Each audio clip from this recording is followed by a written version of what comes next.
Oke, record. Dah. Wahyu 19, hari ini beres nih Wahyu ya. Ntar next-nya mau ngapain ya, ntar gue tunggu dari si Jane atau siapalah. Kasih tahu mau ngapain habis ini. Wahyu 19 ya, ayat 1. Kemudian daripada itu aku mendengar seperti suara yang nyaring dari himpunan besar orang banyak di surga. Katanya, haleluya, keselamatan dan kemuliaan dan kekuasaan adalah pada Allah kita. Ya. Jadi kalau kalian baca keselamatan, kemuliaan, kekuasaan, itu tiga. Tiga itu biasanya angka Tuhan. Ya, kudus, kudus, kuduslah Tuhan gitu kan. Mungkin kan itu berhubungan sama Tritunggal ya, kita kurang tahu. Tapi tiga itu angka Tuhan sebenarnya. Ya, adalah pada Allah kita. Sebab benar dan adil segala penghakimannya karena ialah yang telah menghakimi pelacur besar itu. Ya, ini tentu aja yang kalau kalian ngikutin sebelumnya ya ini gambaran ya, bukan artinya terus kalian baca ini, wow pelacur tuh bakal dihukum berat. Belum, enggak begitu, enggak. Pelacur tuh gambaran wanita yang enggak setia. Itu gambaran iblis gitu loh. Nah, kita gereja Tuhan adalah gambaran wanita yang setia sama pasangannya. Oke, jadi jangan dibawa-bawa ke pelacur beneran profesi sekarang gitu ya. Karena mereka kalau bertobat pun Tuhan menerima mereka sebenarnya. Gitu. Ialah yang telah menghakimi pelacur besar itu, iblis ya, yang merusakkan bumi dengan percabulannya. Dan ialah yang telah membalaskan darah hamba-hambanya atas pelacur itu. Oke. Dan untuk kedua kalinya mereka berkata haleluya. Ya, asapnya naik sampai selama-lamanya. Kalau kalian bingung ini asap apa, doa orang-orang kudus yang seperti ukupan di yang ayat sebelumnya kalau kalian masih ingat ya. Dan ke-24 tua-tua dan keempat makhluk itu tersungkur dan menyembah Allah yang duduk di atas tahta itu, mereka berkata amin. Haleluya, gitu kan. Maka kedengaranlah suatu suara dari tahta itu, pujilah Allah kita, hai kamu semua hambanya yang takut akan dia, baik kecil maupun besar. Lalu aku mendengar seperti suara himpunan besar orang banyak, seperti desau air bah, dan seperti deru buruh yang hebat, katanya. Haleluya, karena Tuhan Allah kita yang maha kuasa telah menjadi raja. Telah menjadi raja, itu maksudnya ya, dia udah uh, datang kedua kali lah gitu ya, di konteks yang ini. Marilah kita bersukacita dan bersorak-sorai dan memuliakan dia. Karena hari perkawinan anak domba telah sedia dan pengantinnya telah siap-siap sedia. Untuk kita ya. Dan kepadanya dikaruniakan supaya memakai kain lenan halus yang berkilau-kilauan, yang bersih-bersih. Lenan halus itu adalah perbuatan yang benar dari orang-orang kudus. Oke, so kita terima Yesus. Kita nggak mungkin tanpa melakukan perbuatan yang benar, itu nggak mungkin. Kalau kita eh, menerima Yesus dan kita nggak melakukan perbuatan yang benar, lo akan masuk ke pesta jamuan anak domba itu dan telanjang, kasarnya gitu. Karena kamu nggak punya pakaiannya. Ini sebenarnya tersirat ya, yang dimaksud itu adalah perumpamaan perjamuan kawin di Matius, kalau kalian ingat ya. Dia ada suatu raja ngadain perjamuan, yang diundang nggak mau semua. Pada akhirnya dia undang orang-orang yang lewat kan. Ada yang orang lewat nggak pakai pakaian pesta ya, itu kira-kira ini. Karena kok bisa ada orang yang masuk ke sono tapi nggak berpakaian, ya itulah orang yang kayak kira-kira kamu terima terima penebusan tapi nggak menghargainya, nggak pernah berbuat benar. Makanya jangan remehkan perbuatan sebenarnya. Itu penting. Ya. Sebab kalau kita ikut Yesus, harusnya kita berbuat benar, harusnya kita berbuat baik gitu ya. Nggak mungkin kita ikut Yesus masih nipu, masih bohong, masih ngurugiin orang lain gitu kan, malu lah. Gitu. Ya, itu penting. Jangan dipisah-pisahkan antara iman dan perbuatan, itu harus jadi satu kesatuan. Perbuatan yang benar dari orang-orang kudus. Lalu ia berkata kepadaku, tuliskanlah, berbahagialah mereka yang diundang ke perjamuan kawin anak domba. Katanya lagi kepadaku, perkataan ini adalah benar, perkataan-perkataan dari Allah. Kalau kalian berpikir kita beneran nanti pesta kawin nggak sih? Kayaknya sih enggak ya. Kalau menurut gua enggak. Kalau beneran pesta kawin ya kita kawin beneran dong sama Tuhan. Ada orang kan bilang kita beneran nanti pesta kawin. Kalau buat gua itu seharusnya kayak metafora atau perumpamaan. Yang jelas kita diundang ke sana dan kita harusnya ya kedapatan setia karena kita sudah bertunangan sama Tuhan sekarang gitu loh. Tapi bukan berarti kita beneran nanti kawin dalam arti fisik gitu loh, enggak sebenarnya. Tapi kita bertunangan, kita diundang ke sana, dan tolong sampai ke sana tuh dengan perbuatan yang baik. Makanya kita pakai pakaian yang proper buat pesta, ya, jangan telanjang gitu. Jangan nanti kelihatan telanjang di pesta, malu. Orang kamu udah nyampe ke suatu pesta yang besar ya, terus pakaiannya nggak sesuai, udah pasti malunya luar biasa. Jangan sampai begitu, ya.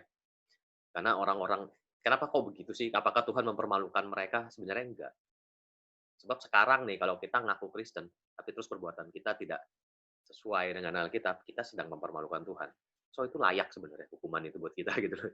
Kalau kalian mikir-mikir ya, kalian banyak kan ketemu cerita-cerita atau gimana, ngakunya Kristen, tapi kelakuannya bajingan gitu kan. Nah, itu tuh mempermalukan Tuhan.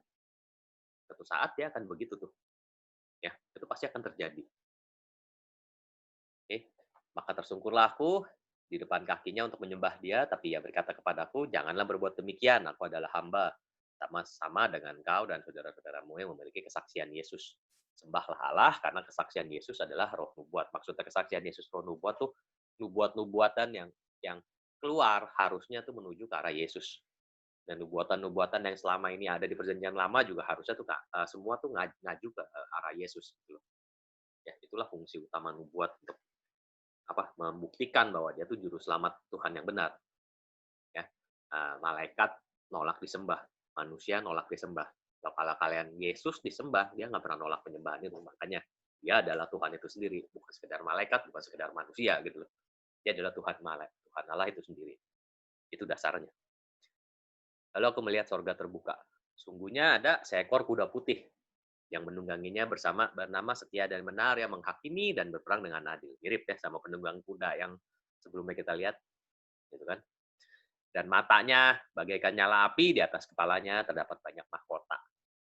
Padanya tertulis suatu nama yang tidak diketahui seorang pun kecuali dia sendiri. Mungkin ini nanti nama yang baru gitu ya. Dan dia memakai jubah yang telah dicup dalam darah dan namanya ialah Firman Allah. Ya, ini gambaran tentang Yesus jelas gitu loh. Dan semua pasukan di sorga mengikuti dia, mereka menunggang kuda putih dan memakai lenan halus yang putih bersih. Dan dari mulutnya keluarlah sebilah pedang tajam yang akan memukul segala bangsa, dan ia akan mengembalakan mereka dengan gada besi. Dia akan memeras anggur dalam kilangan anggur, yaitu kegeraman murka Allah yang maha kuasa. Pada jubahnya dan pahanya tertulis satu nama, yaitu Raja Segala Raja dan Tuan di atas segala Tuan.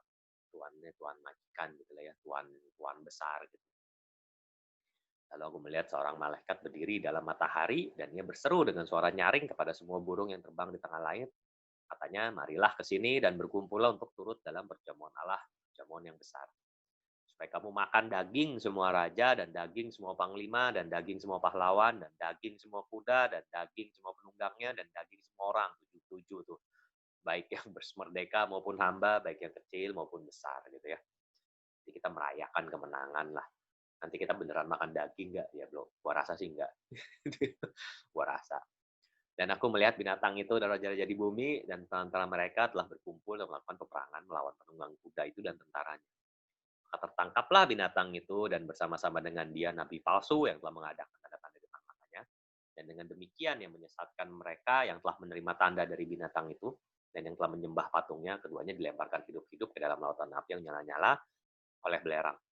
Dan semua orang lain dibunuh dengan pedang yang keluar dari mulut penunggang kuda itu, dan semua burung kenyang oleh daging mereka. Nah, kalau kalian dengar penafsiran akhir zaman di luar atau di gereja kita, bahkan di tempat lain ya, eee, ya ada yang berpikir ini tuh secara terjadi beneran. Jadi nanti kita diangkat Tuhan, terus kita berperang, perang beneran gitu loh.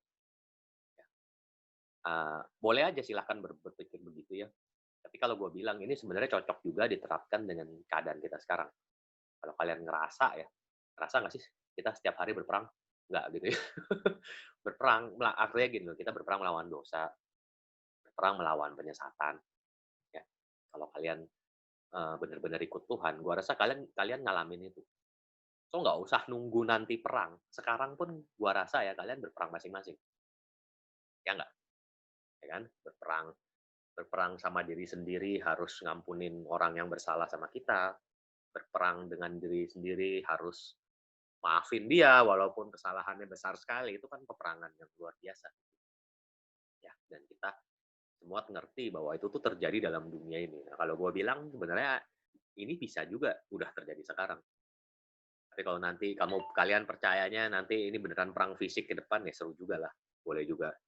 Karena gue juga nggak tahu bener-bener apa yang terjadi. Tapi kalau menurut gue, kita nih sekarang ini, saat ini kita sedang perang. Sesuai dengan ayat ini gitu. Kita ikutin Tuhan, dan kita berperang sama iblis. Suatu saat kita tahu iblis kalah suatu saat nanti, ya di masa penghakiman terakhir nanti gitu loh. Waktu Yesus datang kedua kali. Saat ini belum, tapi kita masih perang sama dia. Ya, dan kita harus andalkan Tuhan dalam peperangan itu. Oke, seperti biasa ya, kalau ada yang mau nanya apa segala tinggal ngomong atau chat boleh. Pagi 19 udah beres ya, tentang peperangan. Oke. Lalu aku melihat seorang malaikat turun dari surga memegang anak kunci, jurang maut, dan satu rantai besar di tangannya. Ia menangkap naga, si ular tua itu, yaitu iblis dan Satan, yang mengikatnya 1000 tahun lamanya. Nah, soal 1000 tahun ini juga penafsirannya banyak. Oke. Ini 4 penafsiran yang apa ya? Yang yang umum, yang umum ya, yang umum yang diumum dipegang oleh berbagai macam denominasi gereja yang ada sekarang. Oke, milenium itu 1000 tahun. Jadi tribulation itu penyiksaan. Ya, post tribunal premillennialism. Nah, ini istilahnya lah ya. Disiksa dulu, ya, tribulation itu disiksa dulu, second coming, baru kita masuk masa 1000 tahun, baru yang namanya penghakiman terakhir, penafsiran pertama. Ya, ini penafsiran kedua, pre-tribunal premillennialism. Susah ya istilahnya ya, tapi itulah istilahnya. Jadi kalau kalian suatu saat ketemu sama orang yang premil, postmil apa, nah kalian ngerti lah, kira-kira gitu ya. Jadi ini yang nomor 2 ini percayanya apa? Rapture dulu. Kita diangkat dulu, baru siksa, baru penyiksaan. Habis itu yang rapture itu turun. Second coming bersama dengan yang diangkat ini. Perang dan lain sebagainya, baru masuk ke zaman 1000 tahun. Baru penghakiman terakhir. Seenggaknya mereka punya kesamaan dalam penghakiman terakhir gitu ya. Penghakiman terakhirnya sama. Nah, ini post millennialism. Jadi artinya adalah kita nantinya ya, ini adalah suatu paham yang nggak percaya kita diangkat. Jadi kita akan jalanin semuanya terus ya. Ya, kalau kita eh, hoki gitu ya, hoki atau beruntung atau gimana lah, kita akan masuk ke zaman 1000 tahun baru akhirnya second coming dan last judgment tuh terjadinya dekat sekali. Ada yang bilang, ada ini penafsirannya, dia bilang 7 hari setelah apa segala, jadi singkat sekali waktunya gitu, deketan. Ya. Nah ini amillennialism, ini yang banyak dipercaya oleh gereja-gereja zaman dulu, gereja purba kayak Katolik, Ortodoks biasanya semua ini. Amillennialism artinya apa? Milenial itu bukan artinya 1000 tahun beneran, tapi itu simbolik gitu loh. Ya, ini simbolik. Jadi kita sekarang nih dari Kristus sudah ada, kita nih sekarang udah ada di dalam masa 1000 tahun itu, sampai akhirnya nanti ada second coming dan last judgment yang terjadinya sama. Itu kira-kira ya. Itu tentang 1000 tahun. Gereja kita yang mana? Gereja kita yang nomor 2 nih. Ya. Ya, ini gereja kita yang nomor 2 nih. Di rapture dulu, baru siksa gitu kan. Amin. Kalau itu benar-benar terjadi, amin. Tapi ujung-ujungnya, manapun yang kalian percaya sih, gue percaya ujung-ujungnya kita percaya bahwa suatu saat Tuhan pasti datang. Second coming-nya kan sama. Ya. Ini kan ketemu second coming, ini ketemu second coming. Jadi sebenarnya itu semua percaya hal yang sama bahwa Tuhan Yesus pasti datang. Itu benang merahnya sih.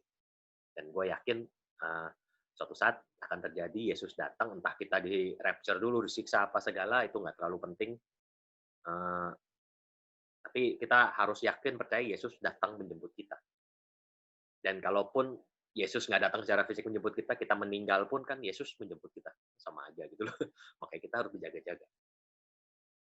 Begitu kira-kira soal 1000 tahun ya. Ya kalian mau percaya yang mana nggak ada masalah. Cuman kalau kalian mau ikutin penafsiran yang zaman Bapak Gereja zaman dulu, 1000 tuh nggak 1000. 1000 tuh suatu masa yang panjang. Ya, 1000, 10.000. 10.000 tuh lebih panjang lagi dari 1.000. Nah, 1.000 tuh banyak gitu loh. Suatu masa yang panjang kalau masa 1.000. Jadi bukan beneran 1.000 tahun.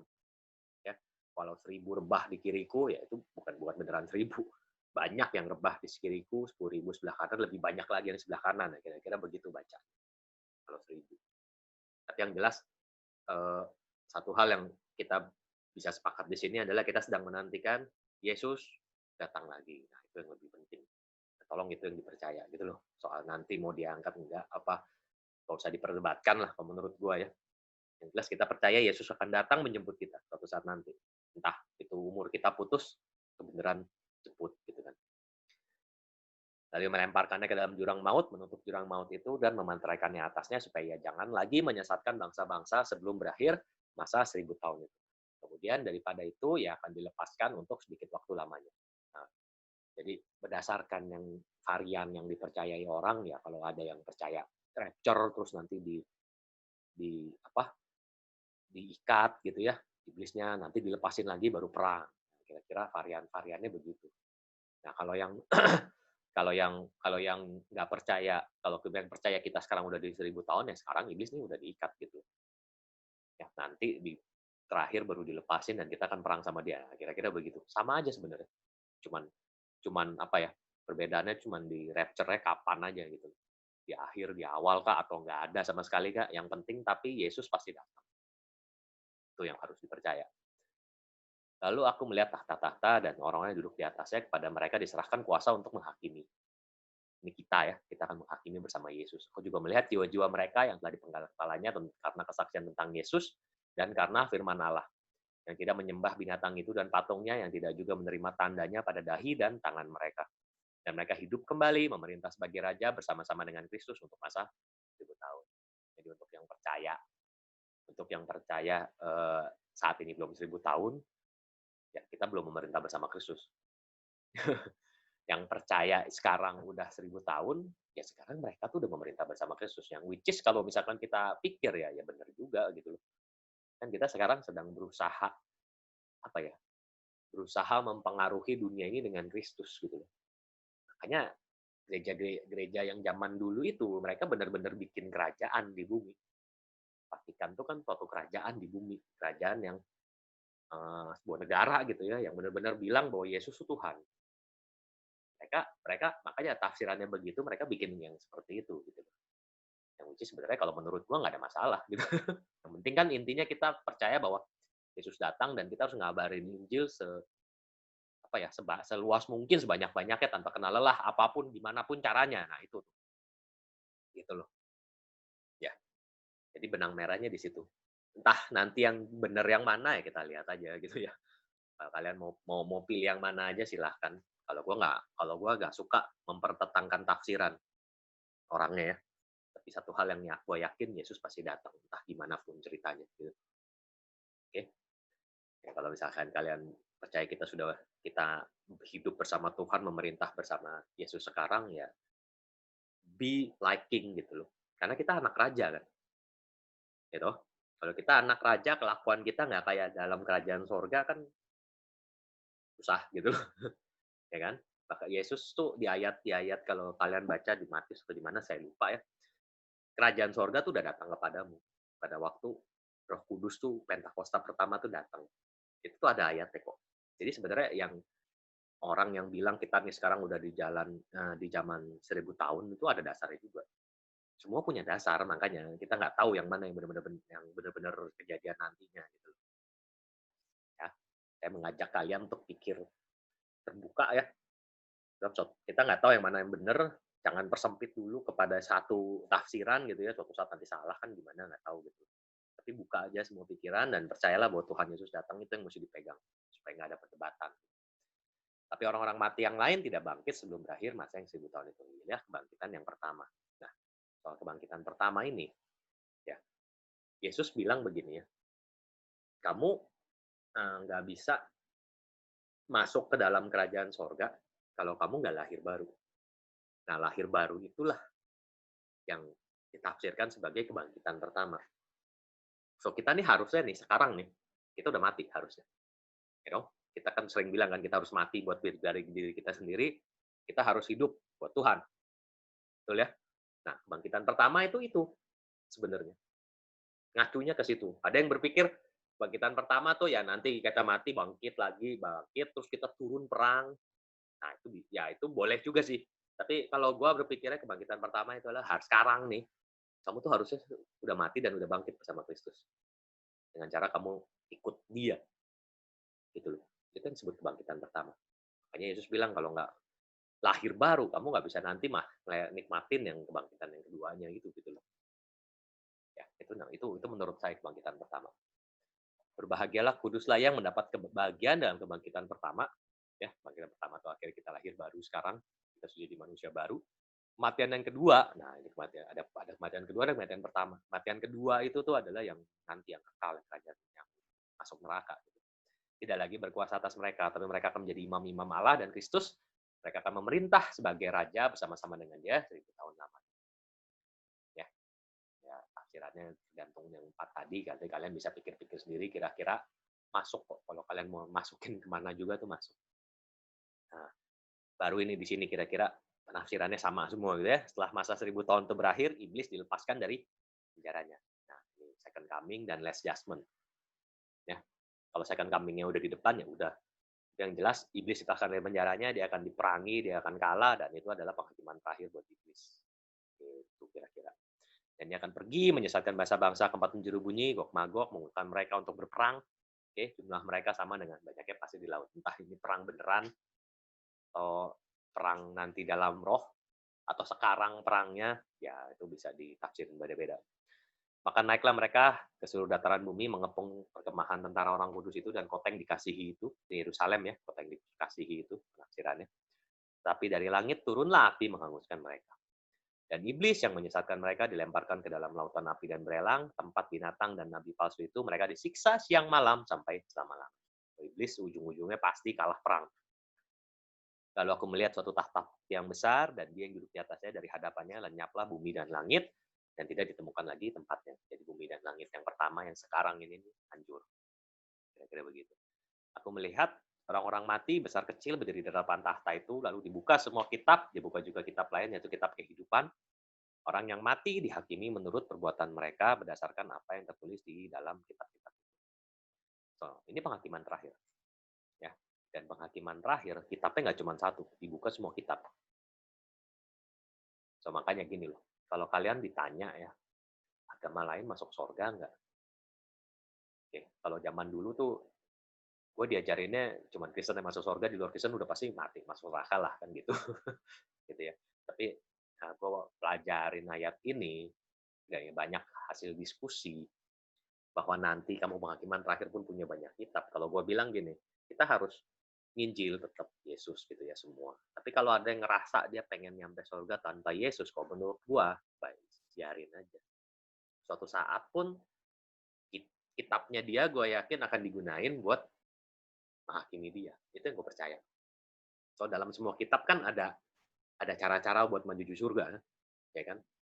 Kitab apa mesti sholat 5 waktu, kitab apa harus nggak boleh bunuh makhluk hidup. Ya, ada kitab yang begitu kan, nggak boleh bunuh makhluk hidup. Kitab kejawen misalkan, ada apa-apanya tuh yang katanya harus lewat rambut dibelah 7, gue pernah baca juga tuh. Pokoknya banyak dah kitab di dunia ini sebenarnya, nggak cuma 5 agama di negara ini, banyak, tapi mereka punya cara gitu. Dan mereka nyampe surga. Nah, dengan itulah nanti mereka yang akan dihakimin, itu menurut pendapat gua. Ya, kalau kita dihakiminnya ke apa? Kitab kehidupan, udah jelas. Ya, berdasarkan orang-orang mati dihakimi menurut perbuatan mereka, berdasarkan apa yang tertulis. Ya, kalau kita mah kita tertulis nggak di dalam kitab kehidupan itu, karena kita menerima penebusan namanya. Bisa ya. Maka laut menyerahkan orang-orang mati yang di dalamnya, dan kerajaan maut menyerahkan orang-orang mati di dalamnya, dan mereka dihakimi masing-masing menurut perbuatannya. Maut dan kerajaan maut itu dilempar ke dalam lautan api, itulah kematian yang kedua. Lautan api. So, kalau kamu sudah ikut bangkit yang pertama, ya kematian kedua itu tidak berkuasa lagi atas kita. Makanya kita harus lahir baru, itu kata Yesus, dari sekarang. Ya, jangan nunggu mati gitu loh, lahir barunya dari sekarang. Setiap orang yang tidak ditemukan nama yang tertulis dalam kitab kehidupan itu dilemparkan ke dalam lautan api itu. Ya, jadi ada yang dihakimi itu menurut standar masing-masing. Kita tolong pakai kitab kehidupan, terimalah Yesus ya, dan berbuatlah jadi seperti anak Tuhan gitu loh, bersikap. Jangan sampai kita bersikap jadi kayak orang yang nggak kenal Tuhan. Ibarat masuk ke pesta nggak punya gaun, alat telanjang gitu ya. Oke? Nah, ini 2 pasal yang kira-kira belum kejadian, gitu ya. Lalu aku melihat langit yang baru, bumi yang baru. Langit yang pertama dan bumi yang pertama sudah berlalu dan laut pun tidak ada lagi. Gitu ya. Jadi langit baru, bumi baru. Dan yang sekarang ini hilang, yang baru nanti akan tiba gitu. Aku melihat kota yang kudus, Yerusalem, turun dari sorga, dari Allah, yang berhias bagaikan pengantin perempuan untuk berdandan untuk suaminya. Jadi ini kota cantik sekali. Ya, kalian kalau misalkan ngelihat pengantin perempuan dandan, mau sejelek apapun tuh pengantin, pasti kalian bilang cantik. Ya nggak? Kan pasti gitu ya. Pasti kan momen itu tuh dia benar-benar dipoles jadi cantik gitu. Mau gimana pun juga yang tadinya jerawatan nggak kelihatan jerawatannya kan gitu, dari sipit jadi belok. Nah itulah kalau kota ini tuh cantik sekali. Ya, pasti cantik sekali. Dan aku mendengar suara yang nyaring dari tahta itu berkata, lihatlah kemah Allah ada di tengah-tengah manusia. Ya, ini kemah Allah tuh kemah Musa sebenarnya. Ya, ia akan diam bersama-sama dengan mereka, mereka akan menjadi umatnya, dan ia akan menjadi Allah mereka. Ini kemah pertemuan sebenarnya. Jadi, kemah pertemuan yang model Musa itu kira-kira melambangkan kehadiran Tuhan ada di tengah mereka. Dan ia akan menghapus segala air mata dari mata mereka, maut tidak akan ada lagi, tidak akan ada pergabungan, ratap tangis, atau duka cita, sebab segala sesuatu yang lama itu telah berlalu. Ya.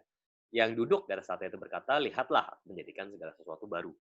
Dan tuliskannya, karena segala perkataan ini adalah tepat dan benar. Firman lagi kepadaku, semuanya telah terjadi. Aku adalah Alfa dan Omega, yang awal dan yang akhir. Orang yang haus akan kuberi minum dengan cuma-cuma dari mata air kehidupan. Ya, aku adalah air hidup. Siapa yang minum daripadaku tidak akan mati, bahkan akan hidup selamanya. Itu kata Yesus. Ya, kita sekarang harusnya sudah minum tuh air kehidupan itu ya. Barang siapa menang, ia akan memperoleh semuanya ini. Aku akan menjadi Allahnya dan ia akan menjadi anakku. Ya. Tapi orang-orang penakut, orang-orang tidak percaya, orang keji, orang pembunuh, orang sundal, tukang sihir, penyembah berhala, semua pendusta, mereka mendapat bagian mereka dalam lautan yang menyala-nyala oleh api dan berelang. Inilah kematian yang kedua. Hanya ikut Yesus, jangan sampai bilang perbuatan nggak penting. Perbuatan harus selaras sama firman Tuhan ya. Hati-hati itu. Maka datanglah seorang dari ketujuh malaikat memegang ketujuh cawan yang penuh dengan ketujuh malapetaka terakhir itu, lalu berkata kepadaku, marilah ke sini, aku akan menunjukkan kepadamu pengantin perempuan mempelai anak domba. Dalam roh yang membawaku ke atas gunung yang besar dan tinggi, menunjukkan padaku kota yang kudus. Yerusalem turun dari sorga dari Allah. Kota itu penuh kemuliaan Allah, cahaya seperti permata paling indah, bagaikan permata yaspis, jernih seperti kristal, cantik banget gitu ya. Temboknya besar, tinggi, pintu gerbang 12 buah, 12 suku Israel gitu ya. Di atas pintu gerbang itu ada 12 malaikat, di atas namanya tertulis 12 suku Israel. Sebelah timur 3 pintu, utara 3, selatan 3, barat 3. Tembok kota itu punya 12 batu dasar, di atasnya tertulis ke-12 nama ke-12 rasul anak domba itu. Itu lambang bahwa rasul-rasul itu telah memberikan kepada kita pengajaran atau dasar gitu ya, kunci lah untuk bisa kita masuk kerajaan sorga. Ya. Kalau kalian tahu pengakuan iman rasuli itu, kami percaya langit dan bumi bla bla bla itu berdasarkan dari kesaksian rasul gitu. Dan dia berkata-kata dengan aku mempunyai tongkat pengukur dari emas untuk mengukur kota-kota itu, setiap pintu gerbangnya, temboknya. Kota itu bentuknya 4 persegi, oke, panjangnya sama dengan lebarnya.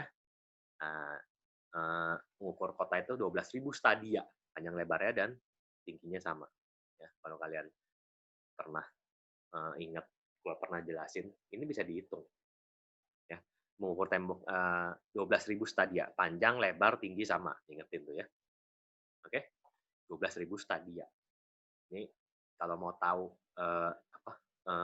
gue tahu dari mana satuan-satuan kuno ini nih ada di Wikipedia nih. Ya, kalian bisa hitung sendiri sebenarnya. Satu stadia 600 podes. Satu pos 16 daktiloi. Gue bingung juga lah nyebutnya gimana gitu ya. Satu daktilos 19,2 udahlah. Buletin aja di 20 lah, 22 cm lah, kira-kira gitu ya.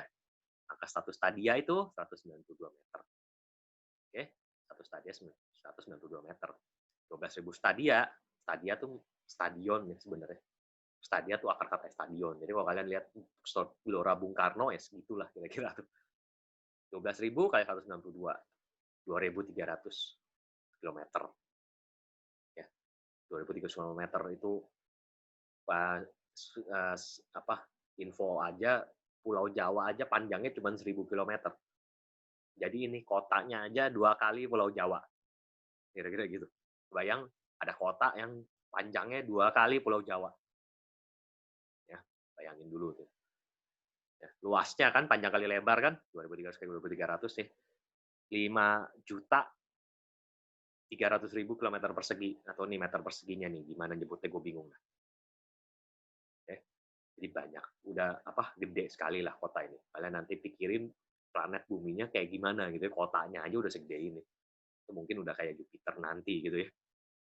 Nah, ini kira-kira kalau dilihat dari apa, bumi kita sekarang, kotanya nonjol.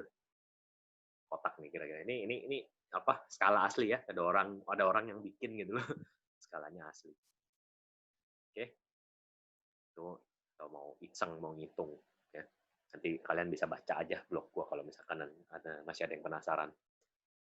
Saya mengukur temboknya 144 hasta menurut ukuran manusia yang juga adalah ukuran malaikat.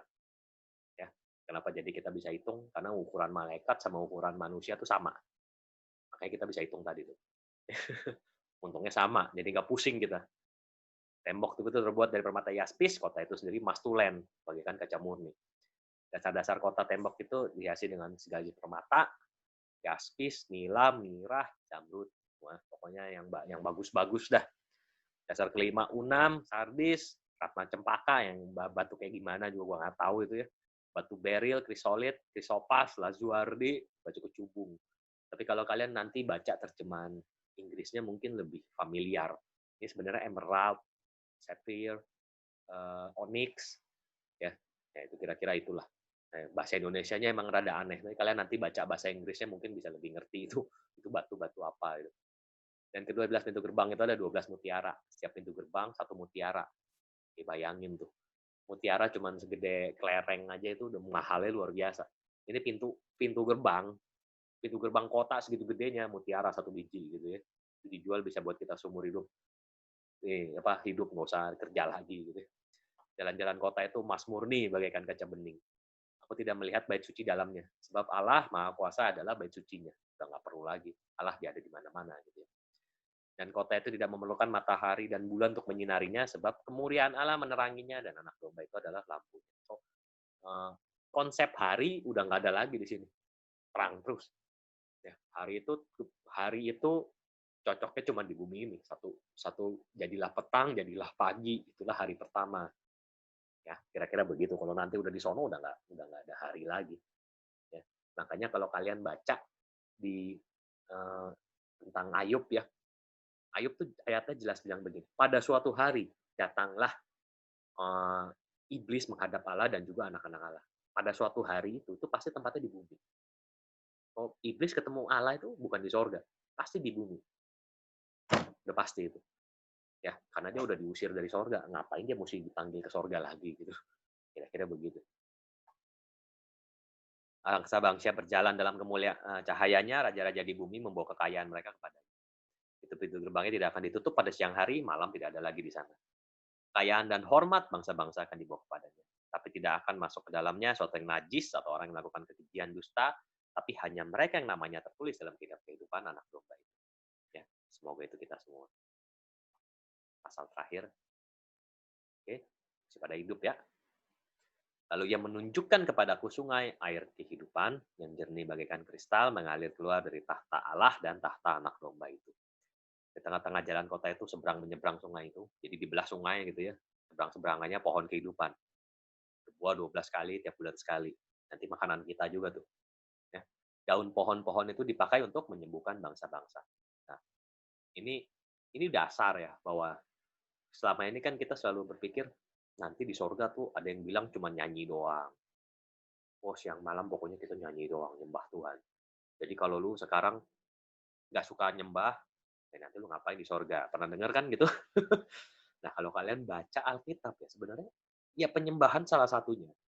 Tapi Alkitab nggak pernah bilang kita 24 jam nyembah doang, nggak pernah loh. Nyembah itu salah satunya, bener, di Wahyu tuh banyak gitu ya, orang nyembah dan lain sebagainya. Tapi kita juga memerintah bersama Tuhan. Itu sesuatu yang penting tuh. Yesus bilang begini, "Kalau kamu di dunia ini aja nggak adil, nggak bisa berbuat adil, bagaimana nanti kamu bisa menghakimi malaikat?"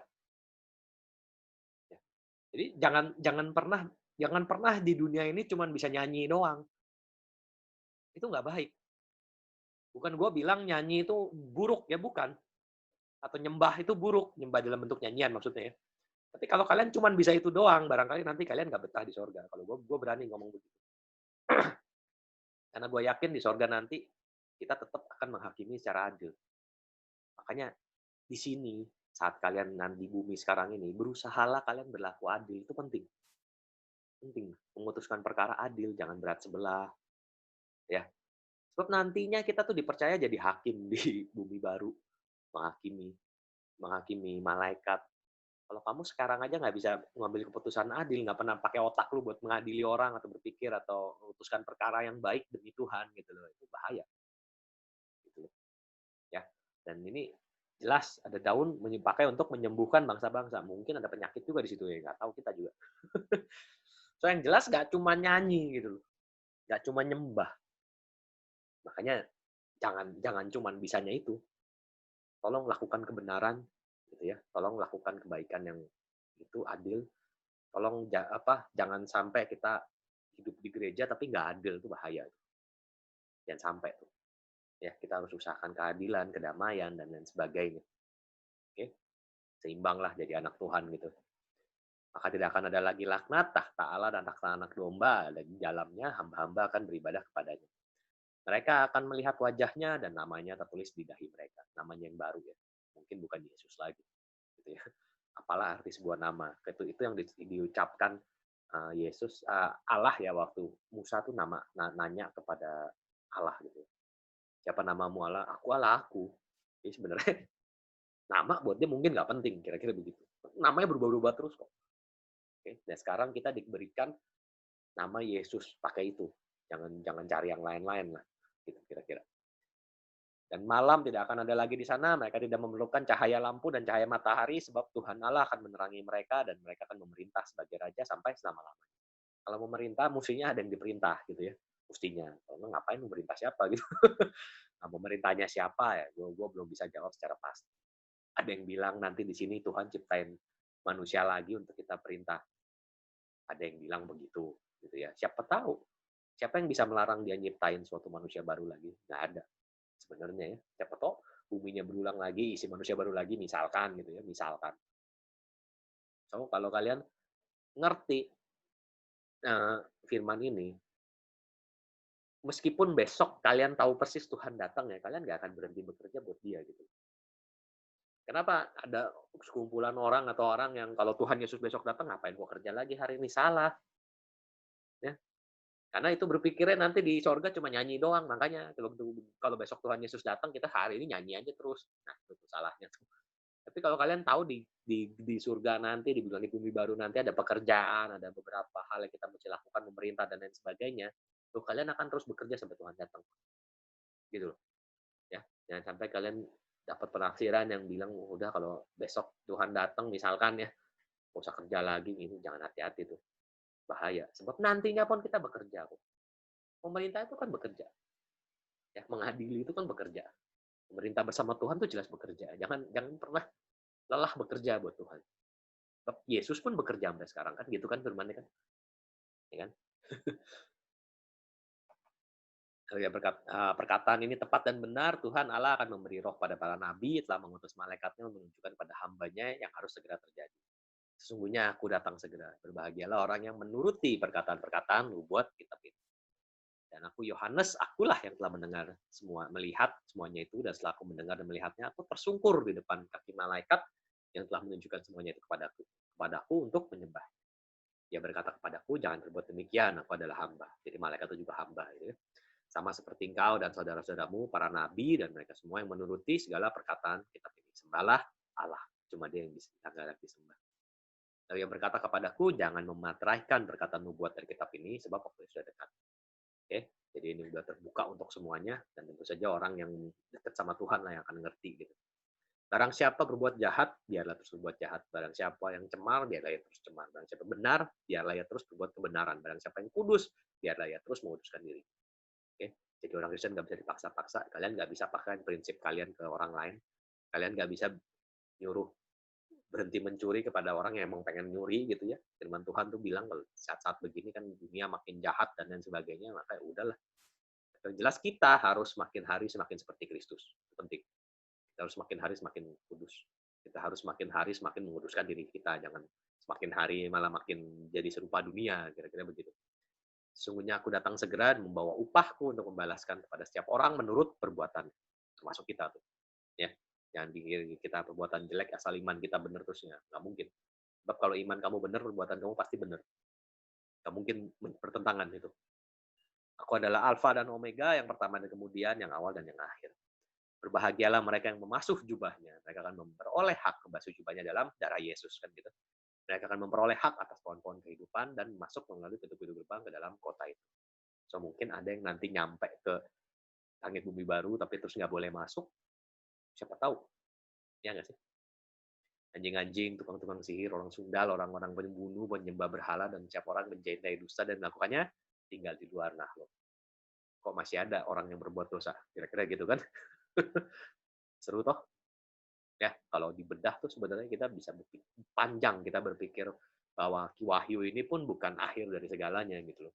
Dia adalah Alfa dan Omega, tapi Wahyu ini juga bukan akhir dari segalanya. Setelah Yesus datang, langit bumi baru ini kita datang, itu juga bukan akhir dari segalanya. Masih banyak hal yang baru yang kita lakukan bersama Kristus gitu loh. Ya, harusnya kita excited tuh. Aku Yesus telah mengutus jemaatku untuk memberi kesaksian tentang semuanya itu padamu. Bagi jemaat-jemaat, aku adalah tunas, yaitu keturunan Daud, bintang timur yang gilang gemilang. Bintang timur di sini sama dengan gelar iblis gitu ya. Lucifer. Ini kalau bahasa aslinya Lucifer nih. Ya, makanya Lucifer itu bukan nama iblis. Lucifer itu gelar, bukan nama. Iblis namanya siapa? Embuh gitu ya. Roh dan pengantin perempuan itu berkata, marilah. Dan barang siapa yang mendengarnya, hendaklah berkata, marilah. Barang siapa yang haus, hendaklah datang. Barang siapa yang mau, hendaklah mengambil air kehidupan dengan cuma-cuma. Yesus dijelaskan air kehidupan. Aku bersaksi kepada setiap orang yang mendengar perkataan-perkataan nubuat dari kitab ini, jika seorang menambahkan sesuatu kepada perkataan-perkataan ini, maka Allah akan menambahkan kepadanya malapetaka yang ditulis dalam kitab ini. Jangan ditambahin, jangan dikurang. Kira-kira.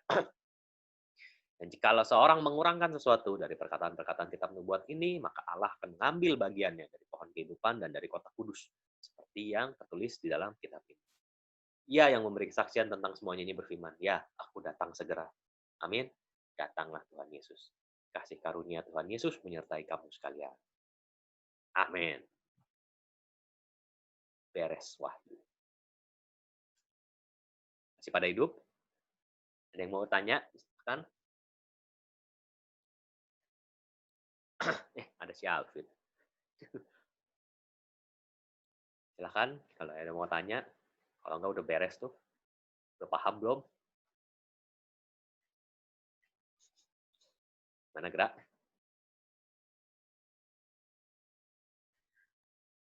Aku mau nanya. Ntar aja deh. Oh iya. Apa? Nggak jadi kok Andy, nanti gue WA lu aja lah. lah. Ya udah. Yang lain ada yang mau nanya? Silahkan. Setelah lihat ini semua, semoga semuanya udah ngerti Wahyu ya. Ngerti nggak kira-kira? Nggak susah kan?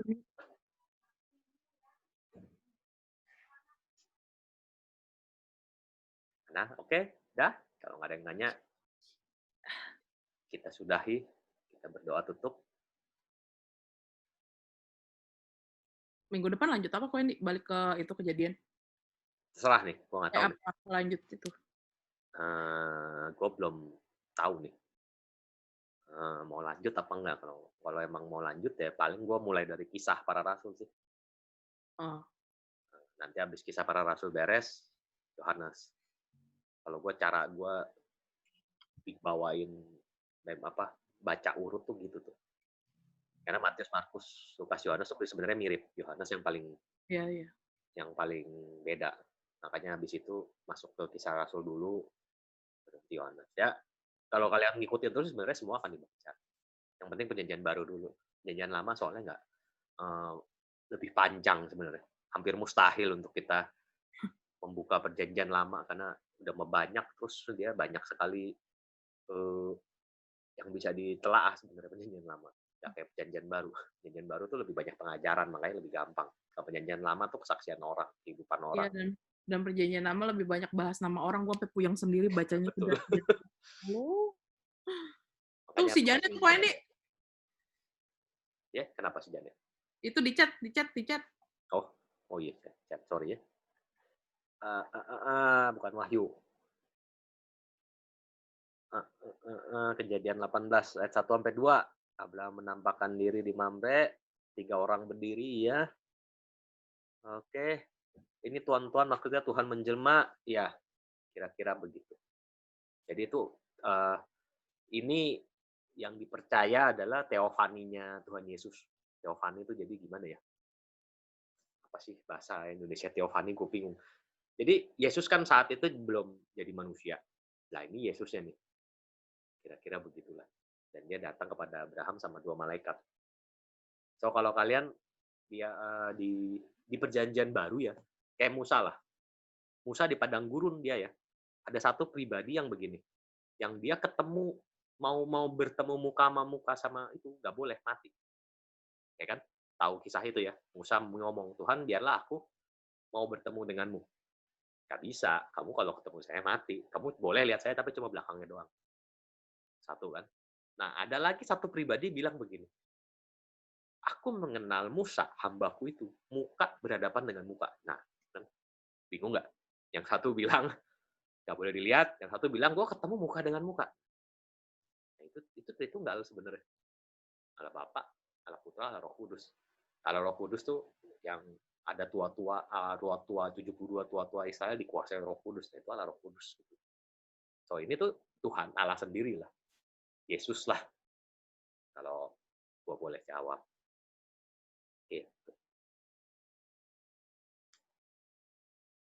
Oke. Orang lain bisa lihat juga, ya bisa lah. Itu kan di saat itu Sarah juga bisa lihat kok. Sarah ketawa kan dengerin mereka bicara.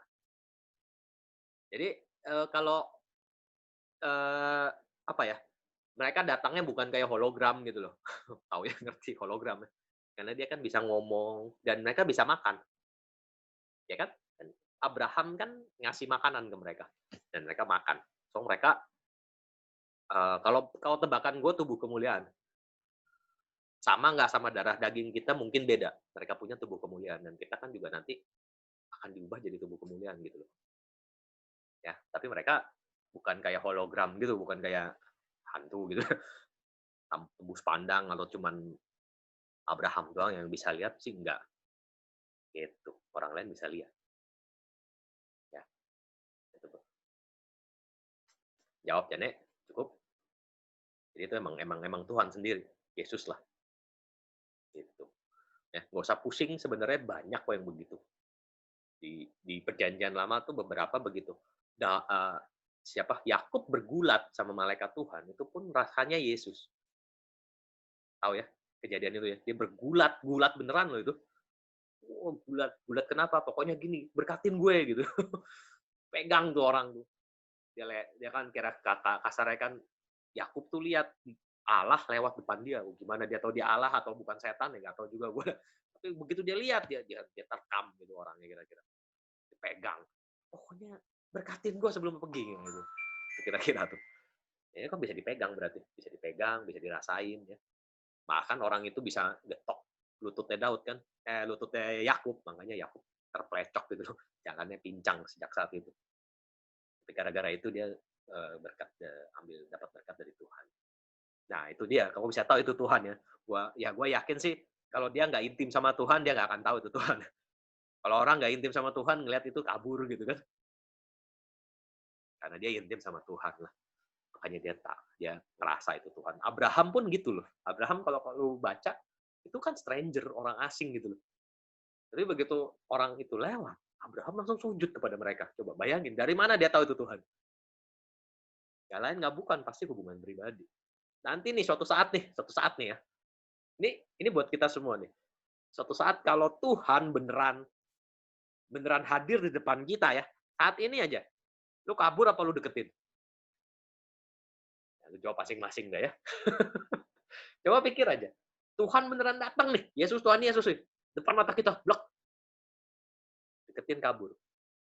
Kalau itu beneran Tuhan Yesus dan lu kabur, berarti lu nggak intim sama dia. Kan bener nggak? Betul nggak? Kalau lu intim sama Tuhan Yesus, lu tahu itu Tuhan, lu kejar dia. Harusnya begitu. Sama lah sama mereka itu semua. Ya, gue berharap kalau Tuhan Yesus datang ke depan gue saat ini, gue akan kejar dia. Gue berharap begitu ya, karena gue juga pernah ngalamin. Tapi seharusnya kita yang dekat sama Tuhan.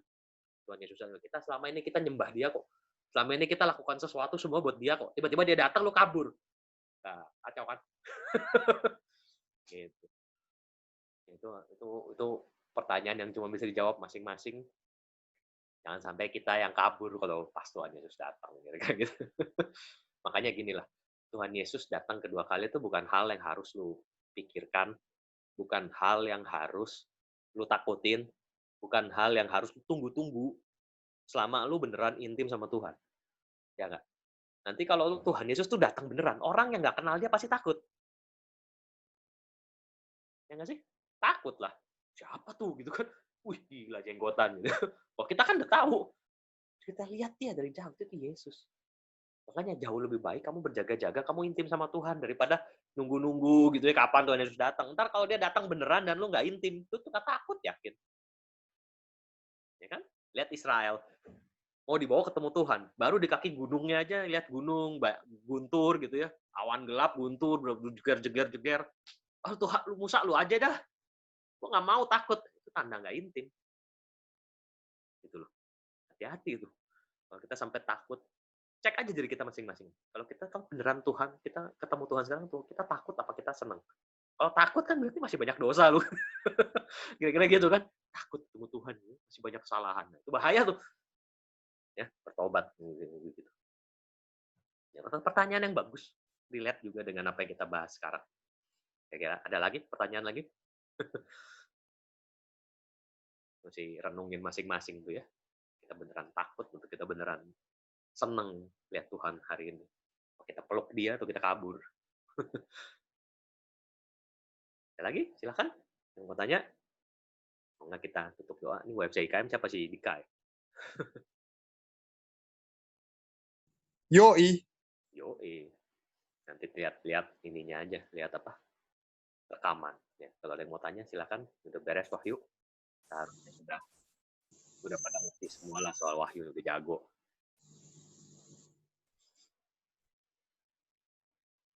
Oke? Kalau nggak ada, kita tutup dengan doa ya. Mari kita berdoa. Tuhan, terima kasih Tuhan buat apa yang sudah kami bicarakan tempat ini Tuhan. Kami berdoa supaya Roh Kudus memberikan kami kekuatan, berikan kami pengertian lebih dalam lagi akan firman-Mu Tuhan.